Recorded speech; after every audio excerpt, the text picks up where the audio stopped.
Nós te bendizemos, Pai, te glorificamos na tua graça, reconhecendo que tu és Deus soberano, eterno, perfeito, que se manifestou a nós e se deu a conhecer através do nosso Senhor Jesus Cristo.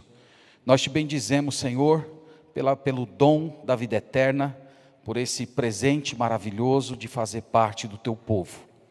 E agora, Senhor, nós estamos reunidos em torno da tua palavra e suplicamos que o teu Espírito Santo nos capacite a compreendê-la com o coração. Nos abençoa enquanto lemos os versículos, consideramos essas verdades espirituais, que o teu nome seja glorificado em tudo, Pai, pedimos no nome de Jesus. Amém.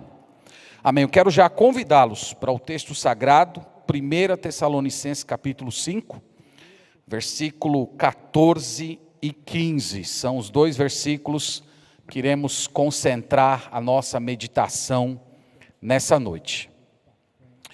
Meus irmãos, enquanto eu estava me preparando para pregar essa mensagem, eu me lembrei de uma história que escutei nos tempos de seminário. Conta-se que um pastor teve um sonho. Toda a igreja estava reunida em um mesmo ônibus e o pastor era o motorista daquele veículo. No entanto, no meio da viagem, o ônibus caiu em um atoleiro. E um grupo saiu de dentro do ônibus e o outro permaneceu dentro dele.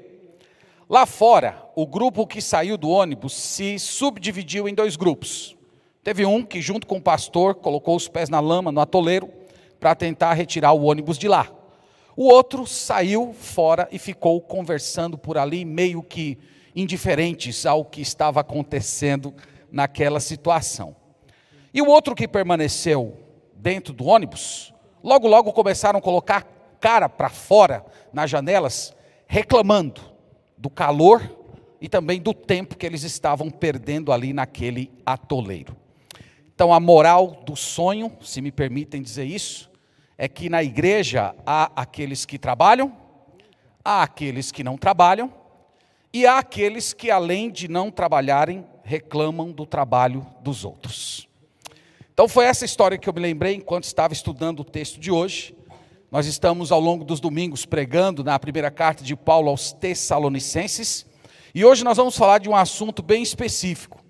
Nós vamos ver aqui nessa carta as pessoas que retardam o crescimento da igreja. Você sabia que há pessoas que impedem a igreja de crescer? Então é sobre isso que nós vamos falar hoje à noite. Eu disse já para os irmãos diversas vezes que essa última sessão da carta, que começa no verso 12 e vai até o final do capítulo, o apóstolo Paulo está apresentando uma série de conselhos a respeito do desenvolvimento da igreja de Deus. O que uma igreja precisa para crescer, o que uma igreja precisa para amadurecer espiritualmente, tudo isso está contido, embutido nesses poucos versículos aqui. E o nosso foco hoje é naqueles que não estão crescendo e que, por não estarem desenvolvendo-se na fé cristã, eles acabam enfraquecendo a maturidade da igreja. Então nós veremos que são 5 grupos que Paulo identifica, mas ele não se resume apenas a mostrar a identidade desse grupo, mas dizer para nós qual deve ser a nossa postura diante dessas pessoas dentro da igreja do Senhor. De antemão, irmãos, os conselhos do apóstolo Paulo visam a igreja inteira, e não apenas a liderança dela. Você pode ver que no versículo 14, ele introduz o assunto com a seguinte frase: exortamo-vos também, irmãos. Então vocês estão notando que é uma fala para a igreja toda. Eu estou ressaltando isso porque numa leitura apressada, você pode ter a falsa impressão que ele está se dirigindo à liderança da igreja, especificamente pastores e diáconos. Mas nós vamos ver aqui que tudo que ele está falando aqui é para a igreja, mostrando que é papel de cada membro dela estar envolvida no trato com pessoas problemáticas. Então nosso propósito hoje é reconhecer esses grupos, entender qual é o nosso papel e assumir o lugar nessa batalha pela maturidade espiritual da igreja de Deus. Então vamos ler a passagem, depois nós voltamos a ela olhando um pouquinho mais de perto. 1 Tessalonicenses 5,14, lemos o seguinte: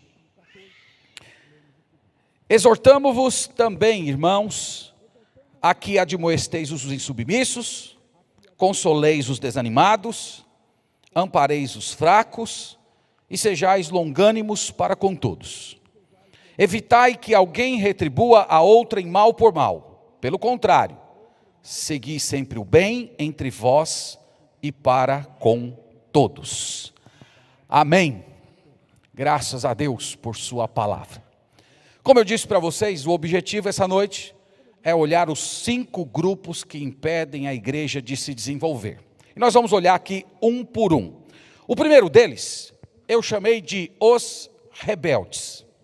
E nós podemos ver a descrição dos rebeldes na primeira frase do verso 14. Paulo diz assim: exortamo-vos também, irmãos, a que admoesteis os insubmissos. Essa aí é a nossa palavrinha-chave, os insubmissos. Nos tempos do Novo Testamento, essa palavrinha, ela era utilizada dentro do contexto militar. Essa expressão, ela era utilizada para designar aquele soldado que estava fora da linha, uma espécie de um desordeiro, insubordinado, que se recusava a cumprir o seu dever. Então, quando encontrava-se um soldado nessa condição, imediatamente ele era caracterizado de insubmisso. Então, quando Paulo usa essa palavra para se referir a um cristão, o que ele está querendo comunicar? Ele está querendo comunicar que há certas pessoas da igreja que se recusam a obedecer a Deus, que não querem fazer a vontade do Senhor por rebelião. Então, não é porque eles são fracos, não é porque eles estão desanimados, mas é porque eles resolveram mesmo seguir o seu próprio coração. São aquelas pessoas que têm uma espécie de um temperamento espiritual zangado, um tanto rebelde. Eles não se envolvem com o serviço da igreja, eles não se preocupam com a saúde do corpo de Cristo, eles não usam seus dons para abençoar a igreja e nem apoiam a liderança da igreja local. Algumas dessas pessoas chegam na igreja e ficam ali meio que na periferia dela, olhando as coisas de longe e depois vão embora. Outros permanecem na igreja, mas ficam apenas ali para criticar. O que todos têm em comum, meus irmãos, é o fato de que eles não querem envolvimento com a igreja. Eles não querem ter a quem prestar contas. E no Novo Testamento, esse tipo de postura é considerada intolerável para quem é do Senhor. Então a questão é, como nós lidamos com essas pessoas? Como nós lidamos com os rebeldes? Como nós lidamos com os insubmissos? Como é que nós enfrentamos aquelas pessoas que decididamente escolheram não obedecer a Deus? Veja aí que Paulo fala, volte lá para o texto, ele diz como é que você deve tratar o insubmisso. Ele diz assim: exortamo-vos também, irmãos, a que admoesteis os insubmissos. Então os insubmissos precisam ser admoestados. Essa palavra, irmãos, é uma palavra muito importante no Novo Testamento, muito utilizada pelo apóstolo Paulo, e ela significa instruir a mente. Essa palavra aqui, ela é muito utilizada no contexto do aconselhamento bíblico, né? Você que gosta de estudar as várias correntes do aconselhamento bíblico, tem a corrente que nós mais utilizamos, que é a chamada de aconselhamento bíblico noutético. Então nós usamos essa palavra noutético, tirada dessa expressão aqui do Novo Testamento, uma palavrinha grega chamada notetel, de onde vem notético. É a ideia de você instruir, é a ideia de você aconselhar, é a ideia de você conscientizar. A ideia dessa palavrinha é que você repete a mesma instrução, até que aquilo entre de uma vez por todas na mente da pessoa.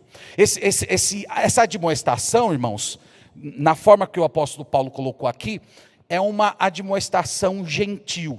Não é aquele comportamento necessariamente de você chegar e dar uma bela de uma dura na pessoa. Às vezes isso será necessário, mas não nesse caso aqui.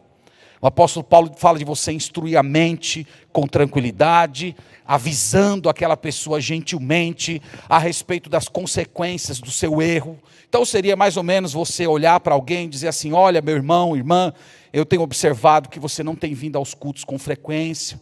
Eu tenho notado que você meio que fica longe da igreja, que você não se envolve com os irmãos, que você não se dispõe a servir na igreja de Deus. Eu tenho percebido que você tem um espírito muito crítico. Não haja assim. Isso entristece o Espírito Santo. Isso atrai o desprazer de Deus. E eu não gostaria de ver você nessa condição. Então isso seria, irmãos, uma ilustração do que significa a admoestação que Paulo está falando aqui. Então ela é uma admoestação que envolve até uma certa medida de sentimento. Se vocês olharem comigo Atos 20, verso 31, vai comigo até lá, por favor, em Atos 20, versículo 31. Nessa passagem aqui nós temos um exemplo do apóstolo Paulo admoestando. E vocês vão ver o tipo de abordagem que ele estava fazendo com esses irmãos aqui. Na verdade, em Atos 20 e 31, Paulo está falando com pastores. Ele está falando com um grupo de pastores da cidade de Éfeso. E note como ele se aproxima desses irmãos. Ele diz assim: portanto, vigiai, lembrando-vos de que por 3 anos, noite e dia, não cessei de admoestar com lágrimas a cada um. Então veja que ele está se dirigindo aos pastores nesses termos. Ele diz: eu admoestei vocês chorando. Eu aconselhei vocês derramando lágrimas. Então, você pode imaginar Paulo aconselhando esses pastores, dizendo: não se rebelem contra Deus, não tenham uma conduta desordenada, não vivam como os falsos mestres, porque senão Deus irá castigar vocês. Senão vocês irão prestar contas ao Senhor por maltratarem o rebanho deles. Então, Paulo, irmãos, está ensinando aqui o que é a admoestação cristã. Não fazer isso, irmãos, é sinal de falta de amor. Isso aqui é uma demonstração de amor. Quando nós verdadeiramente amamos uma pessoa de forma madura, nós nunca hesitaremos de alertar essa pessoa para as consequências de ela seguir no seu erro.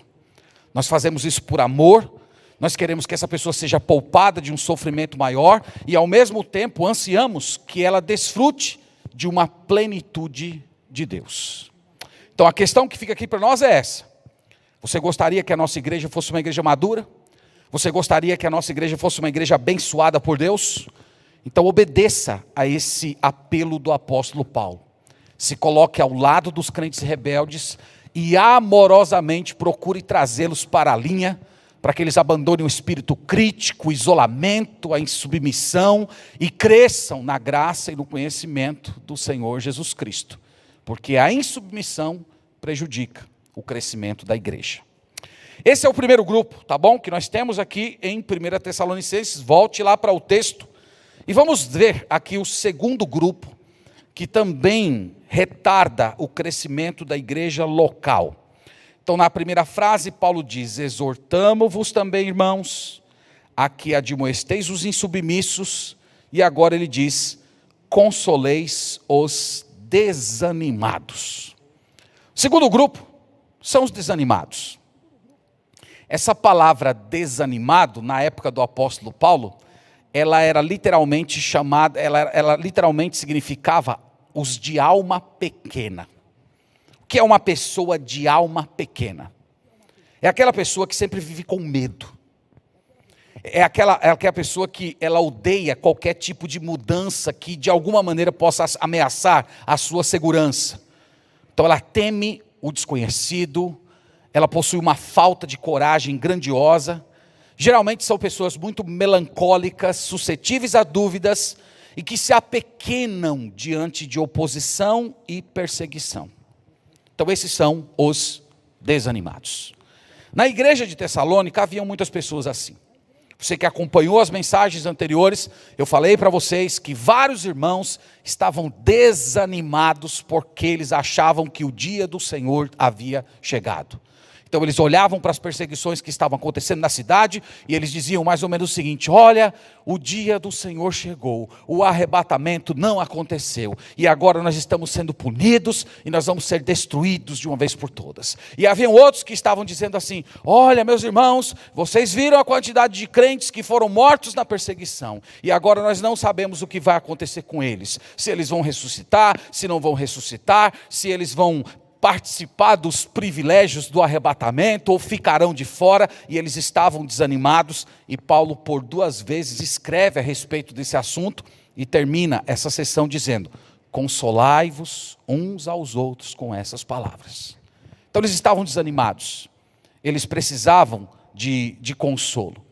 Então, irmãos, a igreja de Deus está cheia de gente assim, está cheia de gente enfraquecida, está cheia de gente que estagnou de um modo na vida cristã, que parece que essa pessoa não faz nenhum movimento dentro da sua alma.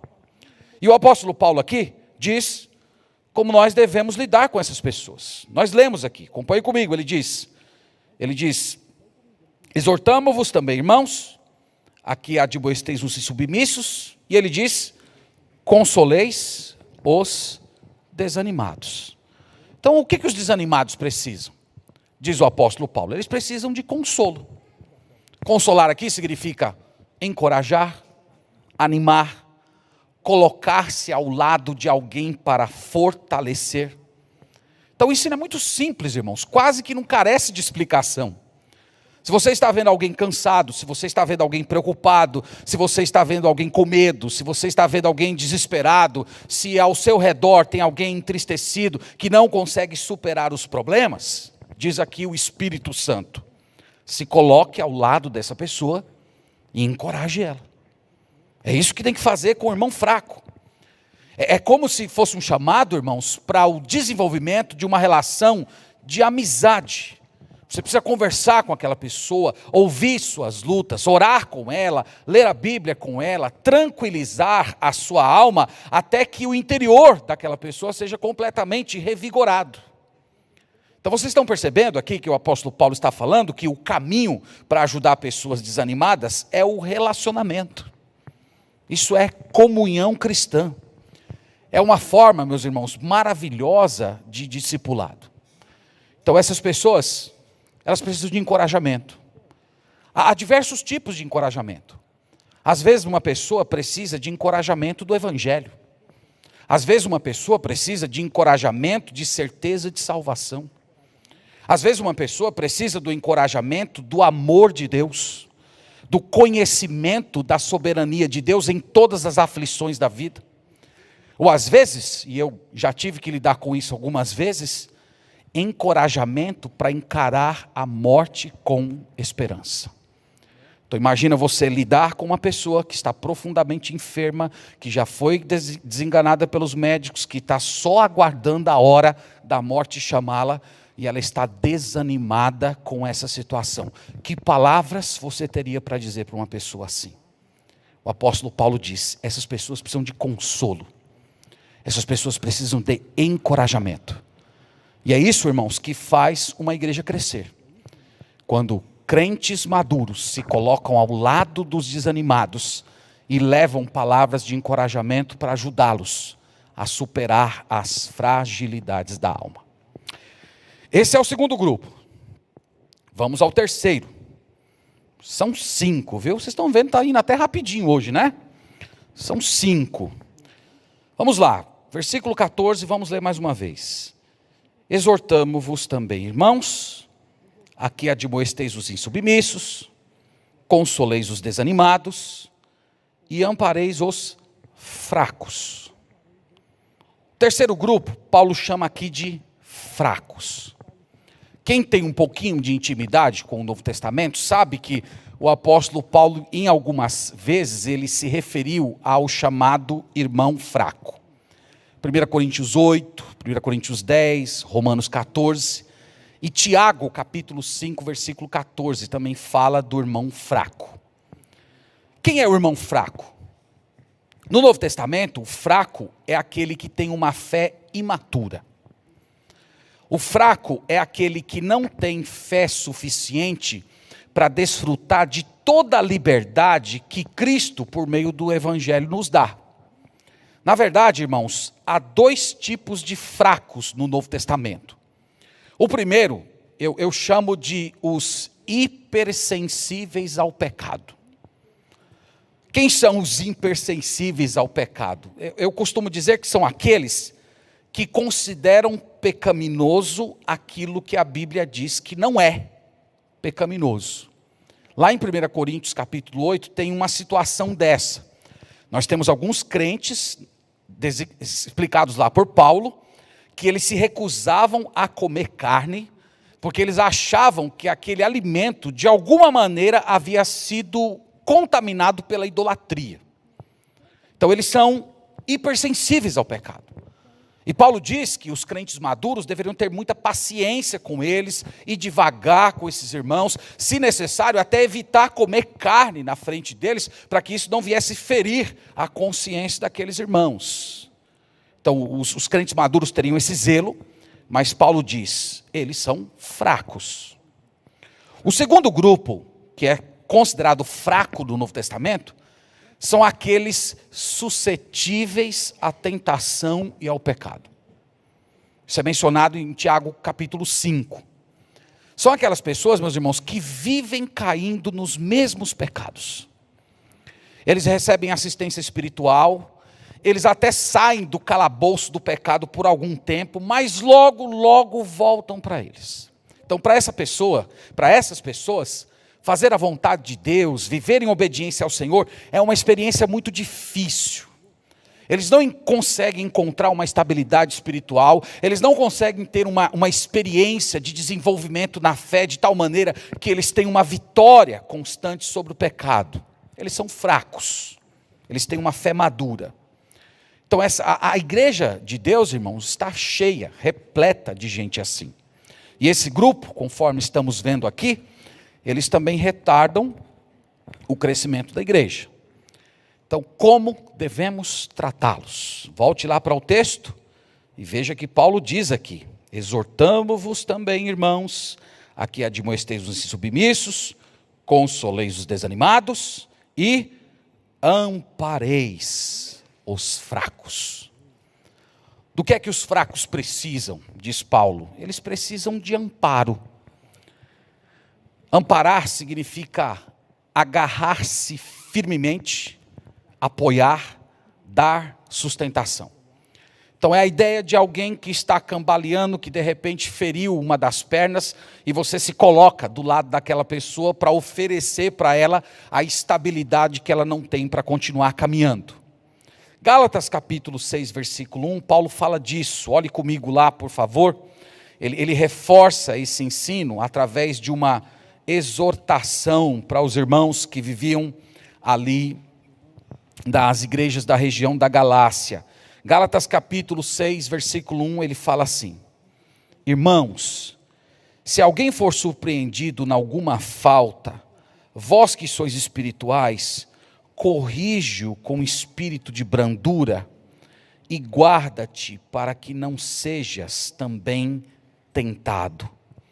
Então ele diz, essas pessoas precisam de correção, só que elas precisam de uma correção com brandura. Então você não pode esmagar a cana quebrada, você não pode chutar cachorro morto, como se diz popularmente. Então, irmãos, eu não sei se vocês percebem, mas nós sempre estamos voltando ao mesmo tempo, ao mesmo tema, melhor dizendo. Paulo está falando de intimidade, Paulo está falando de comunhão, Paulo está falando de cuidado, Paulo está falando de você suprir as necessidades dos outros. Em outras palavras, é como se ele estivesse ensinando que a igreja vai crescer quando ovelhas começarem a cuidar de ovelhas. Quando nós entendermos que nós precisamos nos importar suficientemente com aqueles pelos quais Cristo morreu e segurá-los, ampará-los, ajudá-los a se sustentar até que eles fiquem fortes. Então, quando nós fazemos isso, nossa igreja vai caminhar, sim, para uma maturidade de fé. Temos ainda um quarto grupo. Vamos continuar lá. Volte comigo, por favor. Nós temos o quarto grupo, que está lá no final do versículo 14. Vocês vão ver que eles não aparecem explicitamente como os outros três. mas eles estão implicitamente no texto. Ele diz assim: exortamo-vos também, irmãos, aqui admoesteis os insubmissos, consoleis os desanimados, ampareis os fracos. Agora veja essa frase: e sejais longânimos para com todos. Então, qual é o grupo que está embutido nessa exortação longânimo? Quando é que você precisa ser longânimo com alguém? Quando? Eu chamei esse grupo aqui de os cansativos. Há pessoas que cansam, e nós precisamos ser longânimos com ela. Ser longânimo significa ser paciente, significa ter ânimo longo. Ser longânimo é o oposto de pavio curto. E vocês sabem, meus irmãos, que na própria convivência da igreja, há pessoas com as quais nós rapidamente ficamos impacientes. Às vezes irritados, decepcionados, desanimados. Em algumas ocasiões você oferece muito e recebe pouco, às vezes nada. Então são dessas pessoas aqui que o apóstolo Paulo está falando. Gente que cansa. Me permitam puxar um pouco a brasa, né, para o meu fogo aqui, e dizer que eu me identifiquei muito com esse grupo em particular, porque eles são muito presentes no ministério pastoral. Há pessoas, né, às quais você se dedica, ensina, discipula, encoraja, mas parece que a pessoa não sai do canto. Ela não avança nunca. Tudo distrai, tudo desmotiva a pessoa. Eles são perpetuamente indisciplinados nos meios de graça, oração, leitura da Bíblia, congregar, servir, e vivem assim por anos. E você cuida dessas pessoas, você visita essas pessoas, e elas estão sempre com as mesmas lutas, sempre com os mesmos pecados. Parece que elas não saem, elas são como uma música de uma nota só. Você já ouviu uma música de uma nota só? É terrível. Então há pessoas assim. E aí você acompanha a pessoa: não, olha, essa semana vamos lá, Deus vai te abençoar, e vamos, leia a palavra de Deus aqui, estude esse assunto, ore, e semana que vem a gente conversa. E quando chega a semana que vem, e aí, você orou? Não, pastor, não orei. Eu sei, Então esses são os que tiram a paciência. Irmãos, é uma coisa tão interessante, porque eu já vi pastores que enfrentaram os rebeldes, já vi pastores lidando com desanimados, já vi pastor sobrevivendo aos fracos, mas perdendo o ministério para os cansativos. Porque os cansativos são como uma goteira. Vem ali um insubmisso, o rebelde, você enfrenta ele e vai, tem uma briga, chama os diáconos para brigar com você, enfrenta, resolver o problema. Mas esses aqui, eles são como uma goteira, semana após semana. Isso vai cansando, isso vai drenando suas energias, e chega um momento que às vezes o pastor diz: eu não consigo mais, eu não consigo lidar com essa pessoa, eu não consigo lidar com essa igreja, eles não querem avançar, tudo que eu podia fazer, tudo que está ao meu alcance, eu já fiz, não há mais nada a ser feito. Até o Senhor Jesus, meus irmãos, perdeu a paciência com gente assim, sem pecar, é claro, mas ele perdeu a paciência. Lembra lá de Marcos 9, ó geração incrédula, até quando eu vou sofrer por vocês, né? Até Jesus padeceu angústia interior por causa de gente cansativa. Então, um ponto para a gente aqui, meus irmãos, essa noite: como lidar com gente cansativa? Como lidar com gente que está sempre na mesma, que não avança, que sempre está repetindo os mesmos pecados, não consegue lidar com as suas fragilidades e crescer? Paulo diz aqui, para minha vergonha, ele fala, o que ele diz? E sejais longânimos para com todos. Eu tenho que ser paciente com os cansativos. E aí eu poderia ler esse texto aqui, e na minha incredulidade perguntar para mim mesmo: mas quão paciente eu deveria ser? Qual é a medida dessa paciência? E sabe o que a palavra de Deus responde? É que você deve ser tão paciente o quanto Deus é paciente com você. Porque eu também canso Deus. Então eu tenho que ser paciente tanto quanto o Senhor é comigo. Então essa exortação aqui, irmãos, é uma exortação para mostrar que nós não podemos desistir das pessoas. Se são crentes verdadeiros, vai chegar uma hora que a semente da santidade vai frutificar. Mesmo que demore, mesmo que o processo seja lento.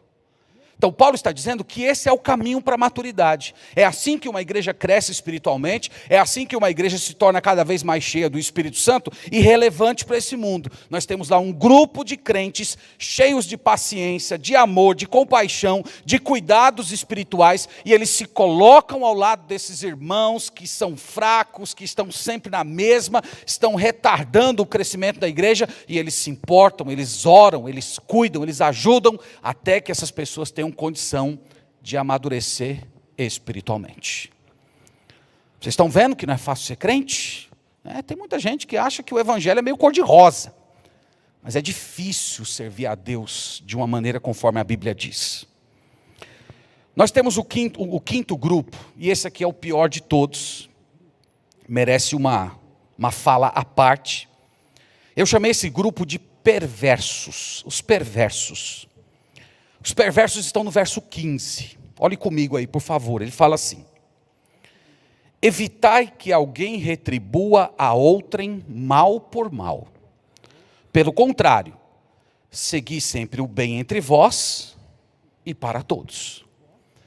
Vocês perceberam que o adjetivo perverso não aparece aqui, mas a atitude dos perversos está aqui nesse texto. Então, o que é um perverso? O perverso é esse que Paulo diz aqui. É o que faz o mal. É o que provoca o mal. A palavra mal aqui significa baixeza, maldade, dano, abuso. Então essas pessoas são pessoas perversas. A dor mais profunda, irmãos, que um crente pode sentir é aquela que é causada pelos seus próprios irmãos em Cristo. A perversidade mais dolorida que existe na nossa experiência é aquela que acontece dentro da igreja. Então, o apóstolo Paulo aqui, ele traz uma espécie de um alerta embutido para todo cristão. É que você pode ser ferido na igreja. Você pode ser maltratado com fofocas, calúnias, grosseria. Você pode ser afastado, escanteado por uma pessoa, às vezes até por um grupo de pessoas, por causa de ciúme, de inveja, de ódio, de amargura ou de raiva. Há pessoas que às vezes estendem a perversidade até os filhos de quem despreza, ignorando, destratando. Há casos em que as pessoas chegam até influenciar maleficamente os filhos de quem despreza para causar dano àquela pessoa por quem ela tem repulsa. Outras pessoas, dentro da igreja, elas podem investir pesadamente para roubar a sua virtude sexual e prejudicar o seu casamento. Isso tudo, irmãos, pode acontecer dentro da igreja. Males são praticados dentro da igreja. Pessoas que causam dano malicioso. E a questão aqui que se impõe a nós é: como é que nós tratamos essas pessoas? Como é que nós tratamos os perversos? Paulo vai falar de duas atitudes aqui no texto. Primeiro, ele diz algo que você não deve fazer. E segundo, algo que você deve fazer. Então temos duas exortações. Uma exortação negativa e uma positiva. Vamos olhar ambas, tá? Então ele diz assim: evitai que alguém retribua a outrem mal por mal. Então como é que a gente retrata, como é que a gente trata o perverso? Paulo diz: você não pode retaliar. Você não pode se vingar. Lembra lá de Romanos 12, 19, Paulo dizendo que nós não devemos retaliar o mal com o mal. Antes nós devemos deixar a ira nas mãos do Senhor, porque é a Ele que pertence a vingança, é Ele que retribui. Então a exortação bíblica é que você não pode retaliar, você não pode se vingar, você precisa entregar a retribuição a Deus. E meus irmãos, para proceder assim, é necessário uma fé muito forte. É necessário primeiro você crer que Deus existe.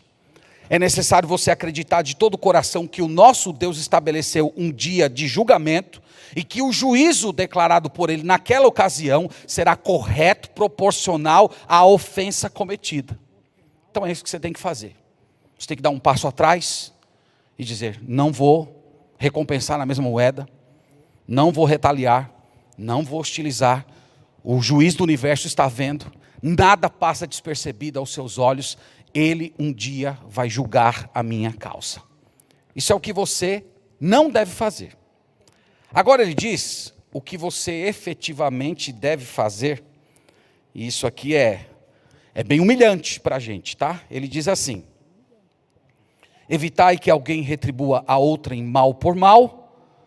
Pelo contrário, ele diz: segui sempre o bem entre vós e para com todos. Então ele diz: você não é só para não retaliar, você é para seguir o bem. Seguir o bem aqui, irmãos, traz a ideia de uma atitude contínua. Não é algo que você apenas faz uma vez. Então a ideia que Paulo está comunicando aqui é mais ou menos essa.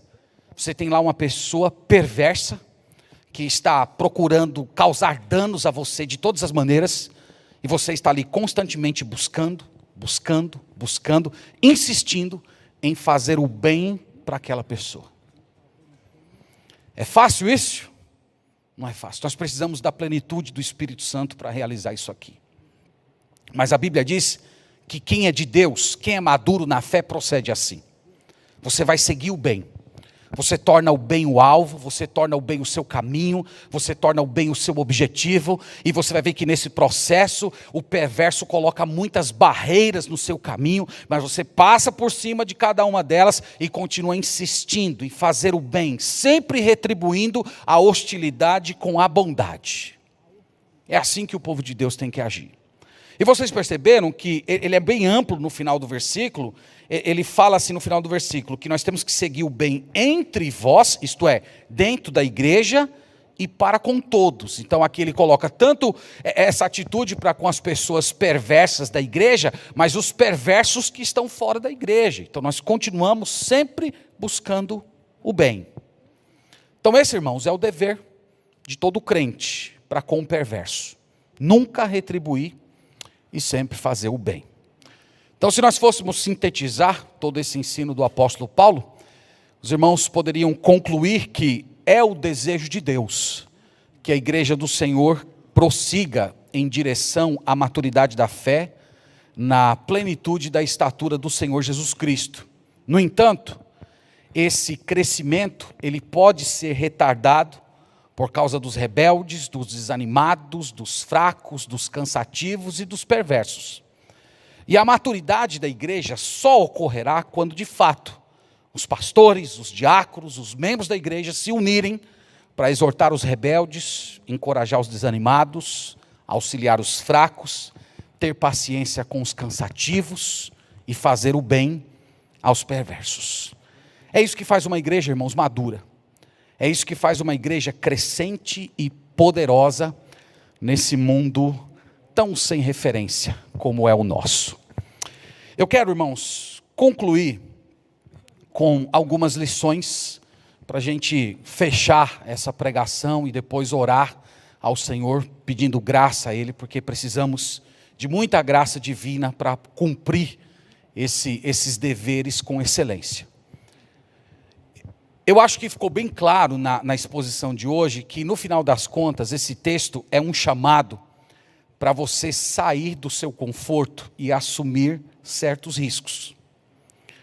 A responsabilidade, meus irmãos, da saúde espiritual da igreja pertence a todos os crentes. É evidente que os pastores e os diáconos estão na linha de frente desse processo, mas o trabalho pertence à igreja como um todo. Então, nesse sentido, ser um crente, segundo o Novo Testamento, não se resume a congregar regularmente em uma igreja local, mas envolver-se com a vida individual dos seus irmãos, especialmente aqueles que estão estagnados, espiritualmente falando. Agora, esse trabalho não é fácil. Esse trabalho envolve alguns riscos. Você pode ser mal compreendido. Você pode sofrer uma reação hostil. Ou você pode ver-se, de repente, envolvido num problema muito maior do que aquele que você percebeu em primeira mão. Isso acontece muito. Você olha ali apenas a superfície do problema de alguém e você acredita que pode ajudar, que pode auxiliar, mas quando você se senta com aquela pessoa, que ela abre a caixa de Pandora na vida dele, você diz, meu Deus, onde é que eu fui me meter? Então isso acontece muitas vezes. Você se vê num problema muito maior que as suas capacidades, ou até mesmo ganhar um inimigo. Mas eu quero lhes dizer, irmãos, que apesar dos riscos, vale a pena. Vale a pena porque, primeiro, é um ato de obediência a Deus. Todas as vezes que nós obedecemos a Deus, o Senhor nos abençoa. Mas há outros fatores além desses. Imagina a alegria recompensadora de você ver uma vida restaurada. Você vê uma pessoa que estava sofrendo, que estava desanimado, que estava em pecado, e você se aproximou daquela pessoa, orou, acompanhou, se importou, e de repente você vê aquela pessoa superando aquilo, glorificando a Deus, vivendo uma vida boa. Irmãos, isso é muito recompensador para o coração. Tem uma outra coisa, que já aconteceu comigo tantas vezes, é uma espécie de uma capacitação divina, imediata, que Deus te ilumina a agir de um modo impensável e maravilhoso ao mesmo tempo. É como se Deus te desse uma clareza de ideias, uma espécie de uma autoridade espiritual, que você normalmente não se vê naquilo, e quando o processo todo passa, você tem aquela consciência, foi Deus, não fui eu. Eu jamais conseguiria pensar naquilo que eu disse, eu jamais conseguiria falar com a pessoa naquele tom que falei. Então essa sensação, irmãos, de você ser usado por Deus, ser um instrumento na mão do Senhor para abençoar pessoas, isso é uma coisa maravilhosa. Essa é a bênção de quando você serve a Deus, porque quando você se consagra a Deus a ajudar as pessoas, no processo o seu próprio coração é auxiliado. Então vale a pena sim. Então quero chamar vocês essa noite a sair do seu conforto e batalhar pela maturidade espiritual da igreja. Se nós queremos ser uma igreja madura, se nós queremos ser uma igreja forte, fervorosa, triunfante, cada crente precisa assumir o seu lugar nessa tarefa de lutar pelo crescimento espiritual dos irmãos. Isso me leva ao segundo ponto. Se você, quando estava ouvindo a descrição desses grupos aqui, Deus lhe trouxe alguém à sua mente, então enquanto você estava ouvindo, acendeu uma luz, olha, fulano é rebelde, fulano é um desanimado, Beltrano é um fraco. Se Deus trouxe alguém à sua mente, você é responsável por aquela pessoa. Nós somos responsáveis, irmãos, por tudo aquilo que Deus coloca no nosso coração. Nós não temos condições de sermos redentores do mundo, mas tudo aquilo que Deus colocou em nós, nós vamos responder perante Ele. Então, se Deus trouxe ao seu coração, comece a orar por essa pessoa. Comece a orar com mais intensidade, com mais dedicação.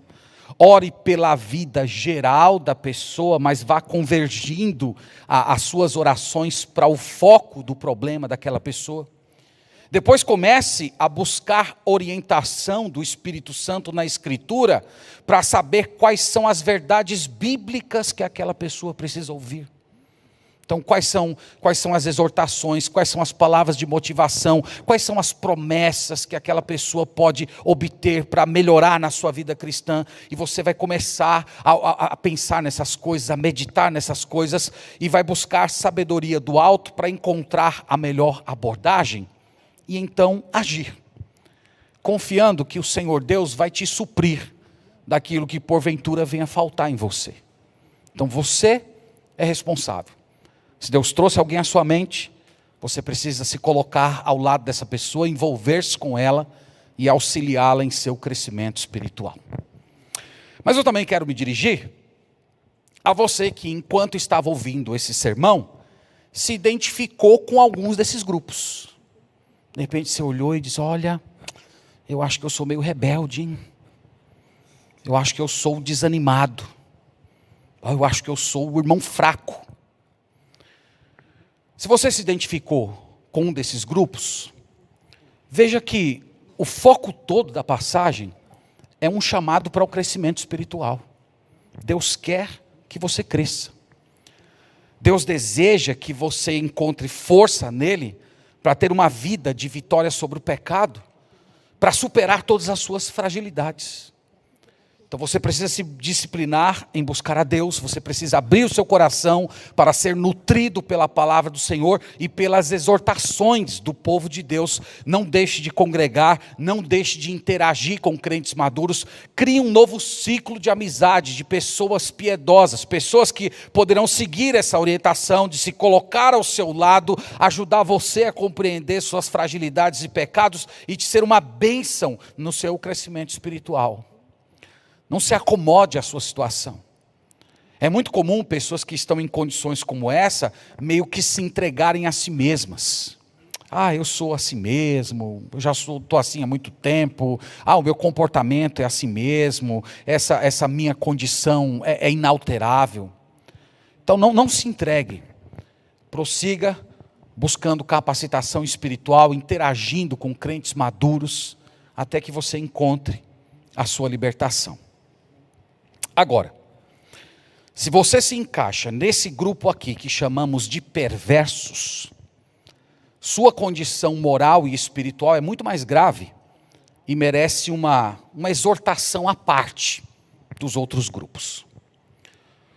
Então, se você é uma dessas pessoas que atacam os outros com fofocas, calúnias, agindo com hostilidade, desprezo, procurando sempre um meio de atingir o seu desafeto, se você está investindo sexualmente em alguém da igreja de Deus, eu quero te dizer que tem um lembrete de Jesus Cristo para você, e eu quero ler esse lembrete aqui. Abre aspas para o Senhor Jesus, ele fala: qualquer, porém, que fizer tropeçar a um destes pequeninos que creem em mim, melhor lhe fora que se lhe pendurasse ao pescoço uma grande pedra de moinho e fosse afogado na profundeza do mar. Então é isso que Jesus está dizendo para o perverso. A palavra de Jesus aqui é muito dura. Jesus está dizendo que seria muito melhor que você morresse a permanecer na sua perversidade. Uma morte por afogamento, segundo Jesus, seria menos danosa para você do que você atrair a indignação de Deus, ferindo um de seus pequeninos, por mais pecadores que sejam. Então, o meu apelo a você hoje à noite é que você se arrependa. É que você se arrependa antes que seja tarde. Que você volte atrás, que você peça perdão, que você se humilhe diante de Deus, clame a Ele para Ele retirar essa maldade do seu coração, esse espírito hostil, essa disposição interior lasciva, para que você abandone de uma vez a sua perversidade. E se você se quebrantar diante de Deus hoje com todo o seu coração, o Senhor vai te perdoar os pecados, Ele vai lavar o seu interior, vai ter compaixão de você, e você vai ser alcançado pela misericórdia divina, ao invés de ser atingido pela indignação de Deus. Então tome essa exortação com todo o seu coração e saia da perversidade, porque ela vai destruir você. Meus irmãos, que Deus nos abençoe, que a sua palavra habite ricamente o nosso coração, que nós sejamos pessoas dedicadas a buscar o bem-estar espiritual da igreja, que nós sejamos crentes que assumem o nosso compromisso de ver o crescimento e lutar pelo crescimento da igreja de Deus. Amém. Vamos orar ao Senhor. Vamos orar e agradecer. Senhor Deus, nós te louvamos e bendizemos essa noite. Tua palavra, Senhor, é maravilhosa. E nós agradecemos porque o Senhor nos dá a oportunidade de crescer. Que através do teu Espírito, das exortações do teu povo, da amizade, do companheirismo, do carinho, das santas admoestações dos nossos irmãos, nós podemos ser encorajados, fortalecidos, exortados, até que cheguemos, Pai, à unidade da fé, à maturidade espiritual, ao pleno conhecimento de Cristo. Nós te bendizemos por isso, Senhor, e pedimos que essa noite o Senhor toque os nossos corações, para que saiamos da zona de conforto e procuremos as pessoas que estão ao nosso redor, que estão enfraquecidas, que não estão crescendo, que estagnaram na vida espiritual.